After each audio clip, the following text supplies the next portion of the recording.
computador é o principal investimento para quem quer trabalhar com pós-produção, seja edição de vídeo, motion design, color grading, 3D, enfim, se você vai trabalhar nas etapas de pós, você vai precisar em algum momento de um computador. O computador pode ter diversas configurações diferentes, tudo vai depender da complexidade dos projetos que você está trabalhando. Mas se você precisar de muita performance, você vai precisar investir em placa de vídeo melhor, processador, mais memória RAM, um SSD com mais espaço, mais velocidade, enfim, e tudo isso vai tornando o seu investimento mais caro. Obviamente, a gente quer sempre chegar no melhor custo-benefício, e a gente aqui no AV Makers não é diferente. Já faz algum tempo que a gente está procurando uma máquina para a etapa de pós-produção de edição de vídeos dos nossos cursos. A gente queria uma máquina para as etapas de ingest, para gerar proxy, transcode e depois fazer toda a renderização de todos os projetos de todos os editores e pós-produtores que trabalham no AV Makers. Por isso, a gente está há algum tempo procurando um computador que tenha uma ótima performance, mas claro, com um bom custo-benefício. E nessa pesquisa eu encontrei este modelo aqui da Acer,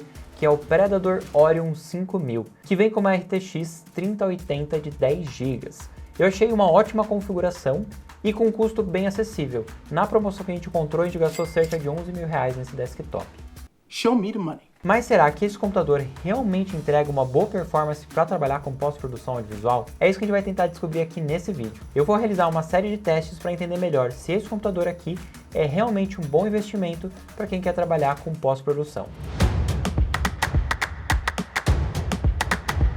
Vamos começar entendendo um pouco mais sobre as especificações desse desktop. Esse é o modelo Predator Orion 5000, ele vem com Intel i7 11700 de 11ª geração, é um octa-core com 2.5 Hz de velocidade, chegando a 4.9 de velocidade com Turbo Boost, além de ter 16 MB de Smart Cache. Esse modelo já vem com 32 GB de memória DDR4, sendo 2 pentes de 16 GB. É bastante memória RAM, é o suficiente para você trabalhar já com edição de vídeo 4K, trabalhar também com After Effects. E é interessante que por vir 2 pentes de 16 GB você consegue utilizar o Dual Channel, o que otimiza a velocidade dessa memória RAM. É uma RAM com 3200 de velocidade e expansível até 128 GB, colocando 4 pentes de 32 GB. Ele vem também com SSD de 1TB M2. E cara, esse SSD é muito rápido. Porém, ele é só 1TB. Então você vai precisar adicionar mais HDs dentro desse setup. Além disso, ele tem várias portas. Então se você quiser colocar algum HD externo, você tem várias opções aqui. Ele vem também com uma placa de vídeo RTX 3080 de 10 GB GDDR6. Isso daqui é o principal desse setup. Só essa placa de vídeo, se você comprar ela sozinha, separada, é basicamente o preço dessa configuração inteira. Então vale muito a pena por conta dessa placa de vídeo. Para manter esse sistema funcionando refrigerado, ele vem com um water cooler de 2 fãs e mais um radiador frontal de 3 fãs. Uma placa de áudio bem boa da Realtek, com opção de surround, você pode utilizar ela em 2.0, 4.0, 5.1 e 7.1. E vem também com uma placa de rede 2.5 gigabits. Porém, ali não tem nem Wi-Fi e nem Bluetooth, então você teria que comprar isso separado. E para manter todos esses componentes energizados, ele vem com uma fonte de 750 watts, série bronze. Junto com ele na caixa vem também cabo de energia, certificado de garantia, e nesse kit ele vem com um teclado gamer bem bacana, bem bonito, com esse acabamento aqui de alumínio escovado. Ele é retroiluminado em LED, você tem todas as configurações aqui para brincar com esse LED.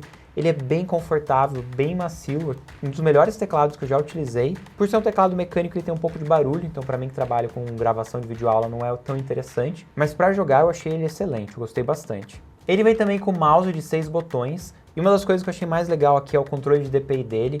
Ele tem 400, 800, 1600 e 3200 de DPI. Em 400 ele fica bem suave, bem preciso. Para você mexer, por exemplo, com Color Wheels no tratamento de cor é bem legal.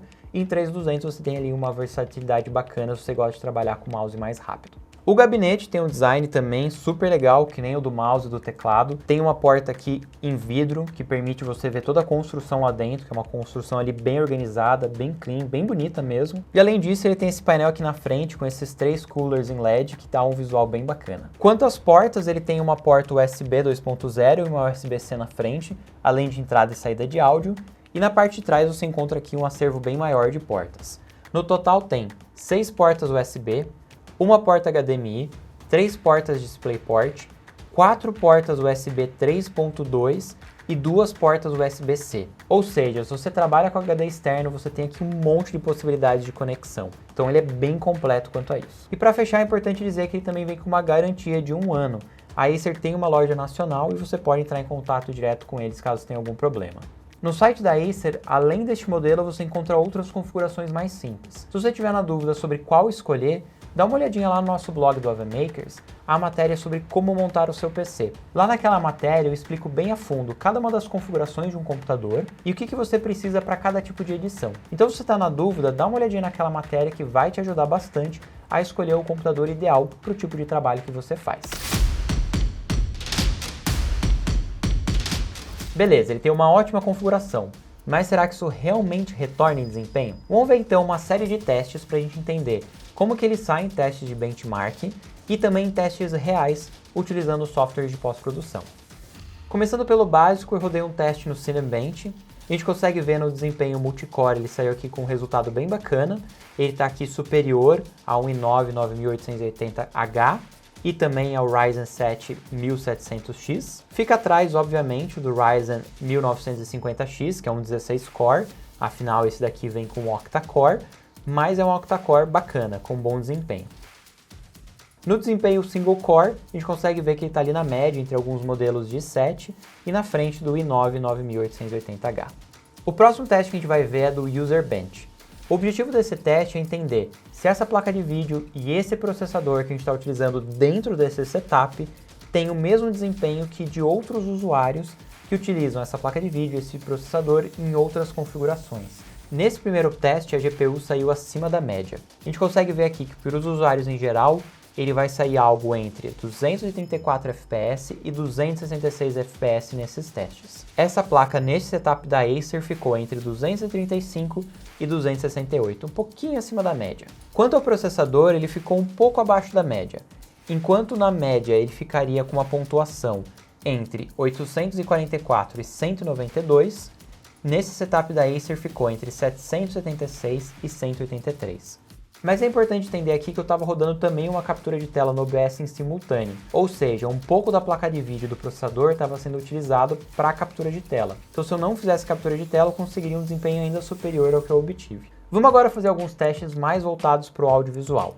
O primeiro teste é utilizando o Disk Speed Test da Blackmagic. Nele a gente consegue avaliar a velocidade de leitura e de gravação de dados nesse SSD.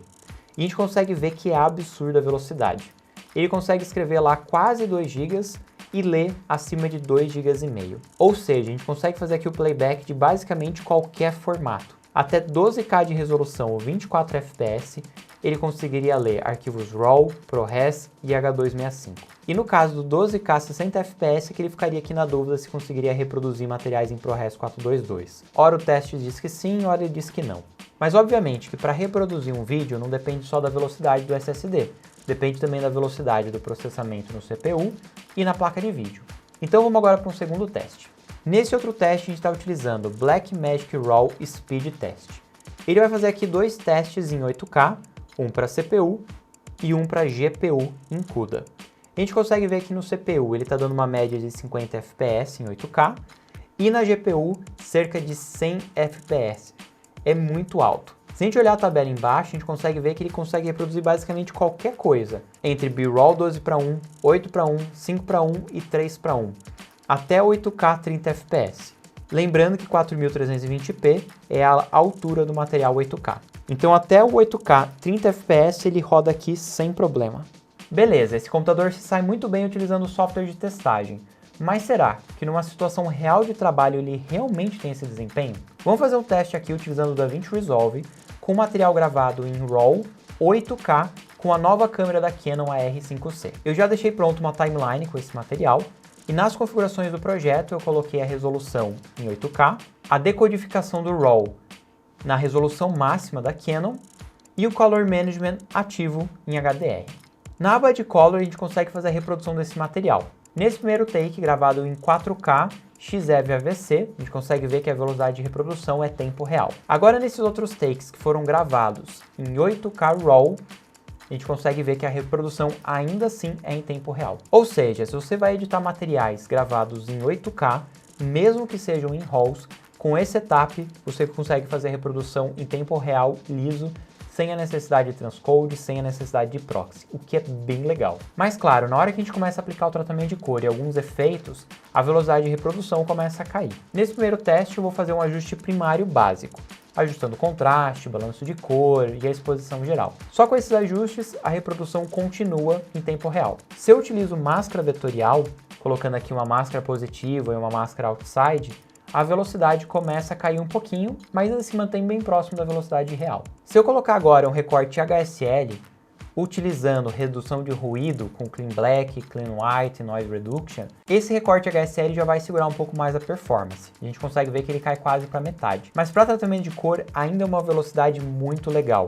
Você não precisa de um playback real-time nesse momento. Você pode ter aqui um playback mais lento, que seja o suficiente para você perceber a textura, a evolução da máscara no decorrer do take, mas ainda assim, o mais importante é você ter aqui o look geral da cena.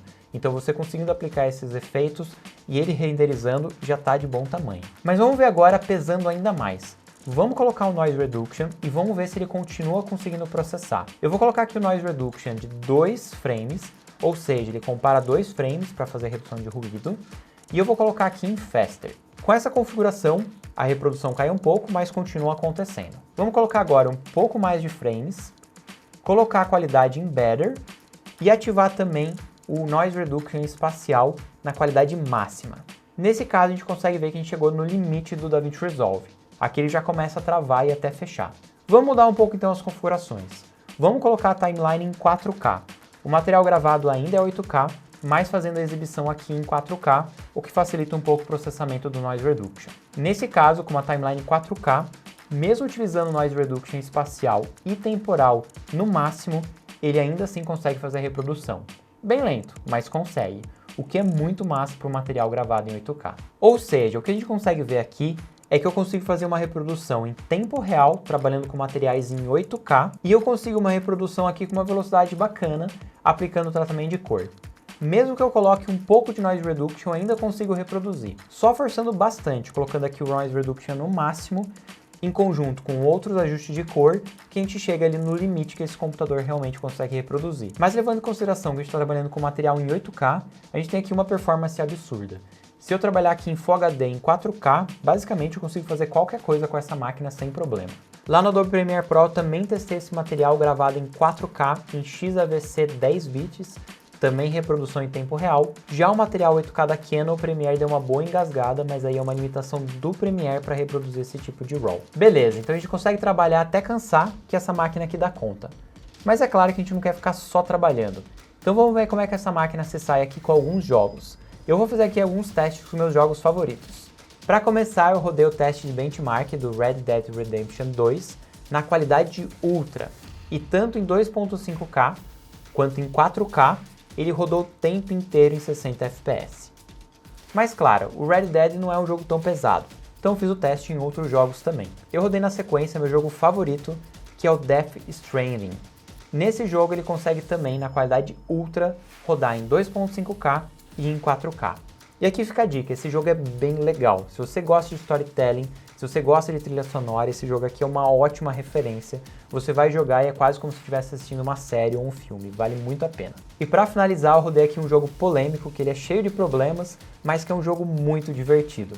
Eu já tinha fechado esse jogo numa RTX 2080S e tinha rodado super bem, mas aqui na RTX 3080 eu consegui rodar ele na qualidade Ultra, mesmo em 4K. Em 2.5K ele rodou algo entre 50 e 60 FPS, e indo para 4K ele conseguiu se manter em 30 FPS.